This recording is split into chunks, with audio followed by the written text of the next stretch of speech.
You got to make sure your hands are good and washed for this, but I'm going to dig right in, okay? You should make sure that the tofu is really dry.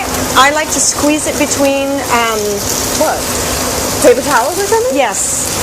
And dry it out. Broccoli, some broccoli. So when did you become a vegetarian? A long time ago. It's been probably 18 years now. Really? Yeah. So all I'm doing now is I'm just steaming this. Yeah. A little bit. Right. And we almost want that water to evaporate. What's this? This goes in nectar. And this. I always like to have a bit of sweet and salt. It won't taste sweet. What I like to do with all my scrambles is I only cook what I feel I need to. The rest goes in at the end raw. Oh. So the parsley, the basil, and the spinach. Do you make this at home? Yes, I make it regularly. A Twain regular? Okay, so now what we're going to do, that's Parmesan cheese. Yeah.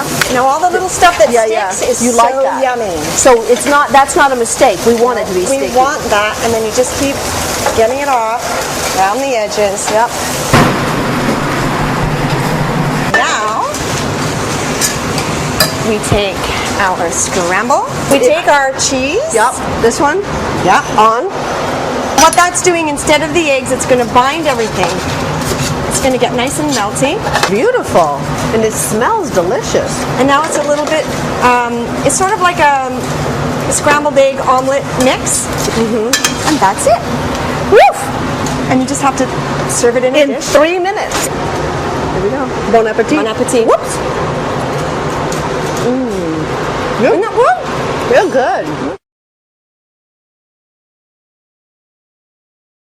Well, she was the first country star to achieve major crossover success in the world of pop music. 5-time Grammy Award winner Shania Twain's 1997 album, Come On Over, is the best-selling album of all time by a female musician. She's sold more than 75 million albums worldwide, but she hasn't released an album of new material since 2002, and in the last several years she seemed to retreat from public life entirely. Until now. Man, I feel like a woman. We know her music through hits such as Man, I Feel Like a Woman. But until now, we've known little about her. An awful lot of people who had gone through what you've gone through would be hiding in a closet somewhere. Oh, what does that mean? No, I mean, it was a lot. I think I've remained very detached from my life to this point. Almost as though it was a different person every phase I went through.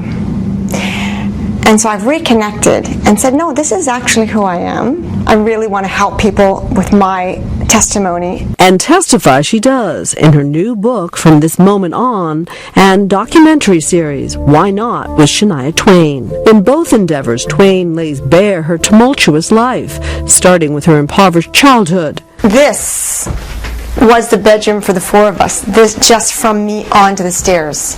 In which she often went to school hungry. It's not just that you were hungry, it was also that you were embarrassed.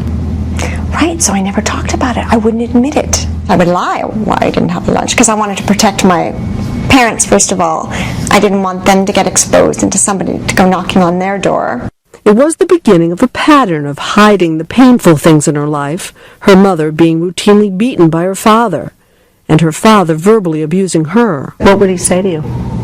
Well, I wouldn't be able to say the words on television. He used the C word in reference to you. He used all of those really, really terrible words, the worst ones you can imagine. It was almost a psychological game of torture. Do you forgive them? Completely, because I lived it with them. When I was hungry, they were hungry. In fact, if anything, I sense now that I'm a parent, I sense more the burden they must have gone through. Perhaps forgiveness comes from losing them so early. They died in a car accident when she was only 22. For the next 6 years, she did whatever she could to support her siblings and keep her music alive.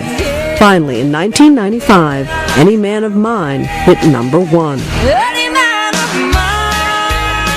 Her collaborator and husband, the legendary producer Mutt Lange, helped make it happen. When I met Mutt, I knew that I loved this person and felt like I had already loved him. You made a lot of great music We made a lot of great music. From this moment on, just one of them.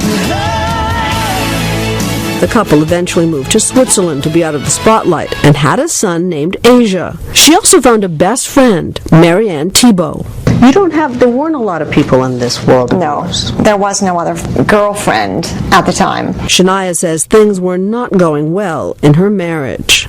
And all the while I'm confiding in Marianne, it just dawned on me to ask, do you think it's possible that he might be having an affair? And of course she, said, of course not. But Twain says, in fact, he was. And it was Marianne's husband, Fred, who broke the news to her. Fred called me and said, I don't know if you want to know, but there's something I think you need to know about Mutt and Marianne. Did you believe him? No, I didn't. I didn't believe him. Did you confront Mutt? Of course I did. I confronted Mutt and I confronted Marianne. Who first? And she changed her phone number very quickly.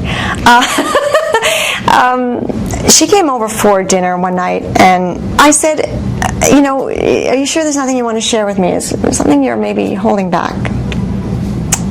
And she said, no, of course not. And she started crying a little bit about how disappointed she was in me, that I mistrusted her.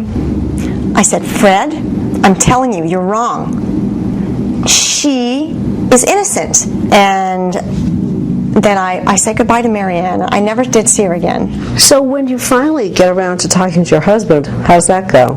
He denied it for a very long time. Probably even more than a year. It sounded like you were more angry with her than with him. Yes. Why?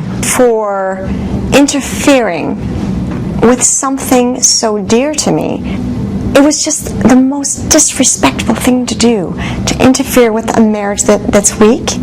And I just found that extremely unfair. We were unable to reach Mutt Lange or Marianne Thibault for a comment, but they have both previously denied having an affair. Nevertheless, Twain says she was devastated and could barely get out of bed. When I found out, I went right into shock. The person to comfort me was Fred. Good, I should have got the role for Miss Congeniality because he's been through the exact same thing. I fell in love with her. That's when I said, "Whoa, I'm not falling in love. I don't want love." The final twist in all of this, which is almost unbelievable, is that you fall in love with Fred. Mm-hmm. That I fall in love again. Never mind with who. Even again, I fell in love. I can't even believe it. But you're newlywed.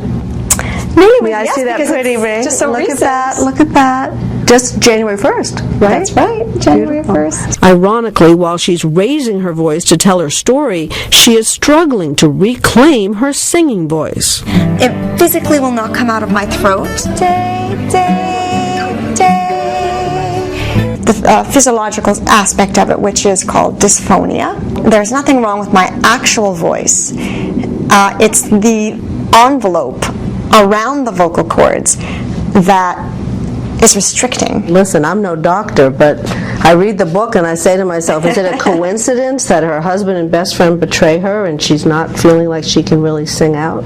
And it feels a lot like when you're holding back a cry, you say? Yes, I spend a lot of my life holding back my cries, and I want to change that because it's not good for me, period. Can you make an album without Mutt? Yes, of course I can. Can I make a great album without Mutt? I don't know. But what of all the great love songs they did make? You're still the one I want. Like You're Still the One. Does she still believe in that? I temporarily lost my hope in love, and it was temporary, thank goodness. And I believe very much in love.